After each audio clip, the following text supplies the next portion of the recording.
The great thing about capitalism is that supply and demand intersect, and you get the largest supply at the least cost when you allow capitalism to function. Now, capitalism doesn't function very well in the drug markets because the government's been involved for a long time.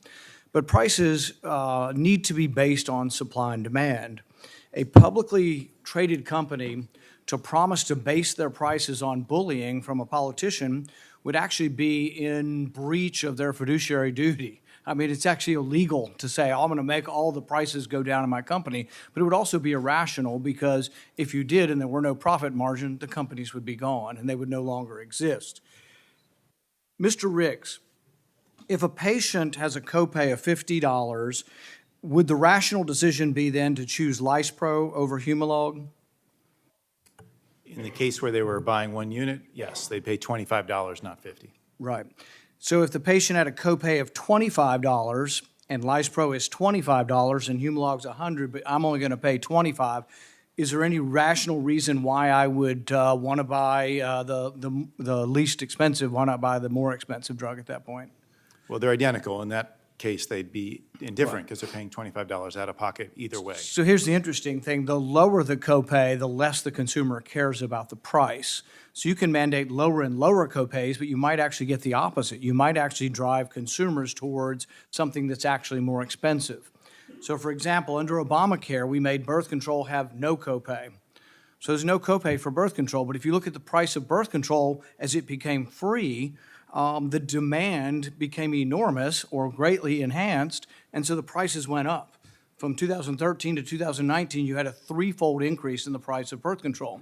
So the most important thing is we think things through. We all want lower prices, but if you want to mandate lower co-prices for things, you may well get the opposite because you're taking away the consumer from the equation.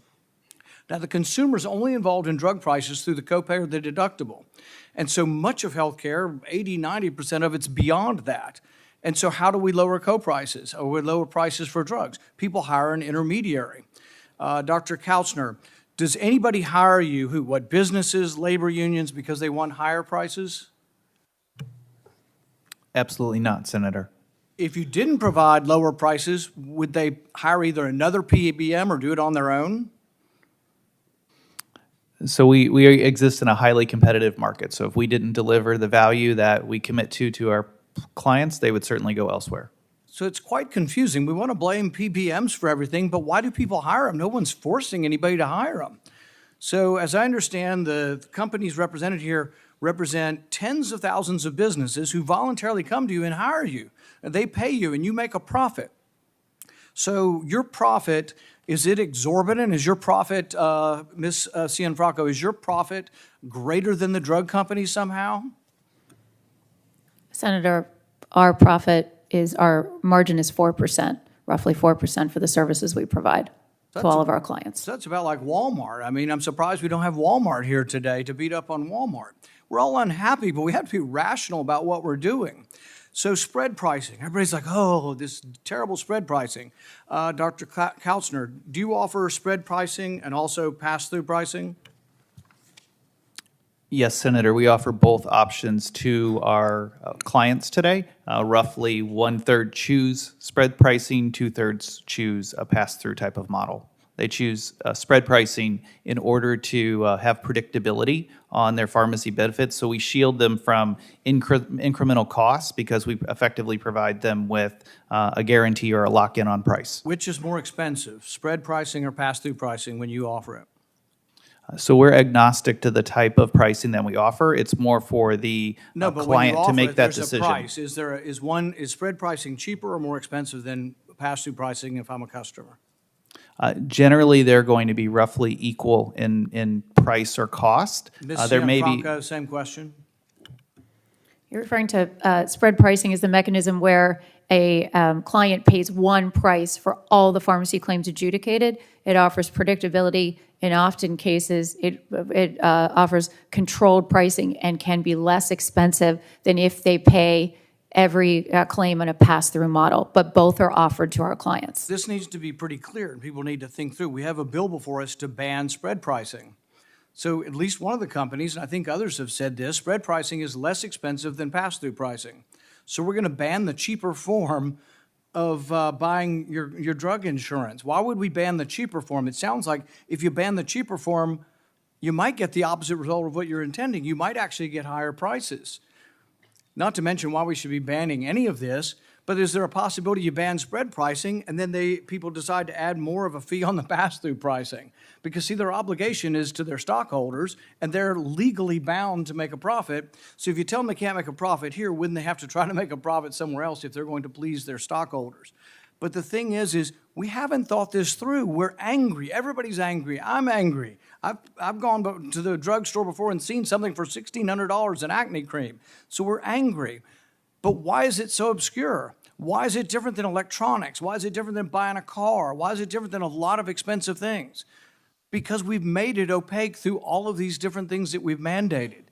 In the 1930s, we passed antitrust law, the Robinson-Patman Act, and we made it illegal to pass through discounts based on volume. And then we had a court case in the 90s that says you have to move market share and all these complicated things to get these rebates. But the bottom line is, in a free society, rational thinking, labor unions and businesses and health organizations are choosing a PBM. Why are they choosing a PBM? Do you think they want higher prices? And if a PBM is gouging, then why don't they go to another PBM? There's like 70 some odd PBMs. And yet we've got it in our heads somehow we're going to forbid this.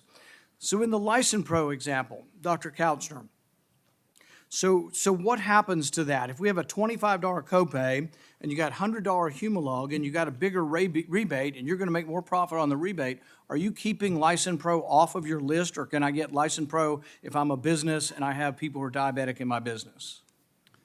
Thanks for the question, Senator. So our focus is on lowest net cost of the product. And so that's where we're focused the most. And as we all know, all insulins are not created equal. We actually separate insulins into 3 different categories as well. But focus is lowest net cost to patients. Let's say they were equal. You had Humalog and License Pro. It's the same thing. And License Pro is $100 and you get a $75 rebate to make it $25. So now we're equal price to the business you're selling your plan to, but there is more rebate. Does that mean you're excluding License Pro from a list that if I'm a business? Is it somehow working that way to exclude cheaper generics is my question. Our focus is on where lowest net cost is available for products. So I think there is a possibility, and I think that might be one complaint. There is a possibility of this. However, here's the rub. They are still giving you the lowest net price. And so if you say, well, gosh, the generic, I'd rather have the generic, it's underneath the copay. So it's outside of what the negotiation is. And so that's the only way it's going to make a difference to the consumer. But actually, I think that in the long run, as we look at it, the net cost is still what we're looking at. And so when everybody shakes their head and says, oh, the net cost, the list price mean absolutely nothing, the same way they mean nothing in medicine. But the thing is, we got this complicated thing. This isn't capitalism. We got this because of antitrust laws in the 30s. We got this from a court case based on the antitrust law in the 90s. And we have this complicated system. But instead of trying to unravel the complications we put on the market, what we're asking is to ban certain contracts. So I think what you're going to have in the end is you're going to have the unintended consequences of doing something, trying to make things better, and actually make the situation worse. Thank you. Senator Baldwin. Thank you, Mr. Chairman. Thank you to our witnesses today.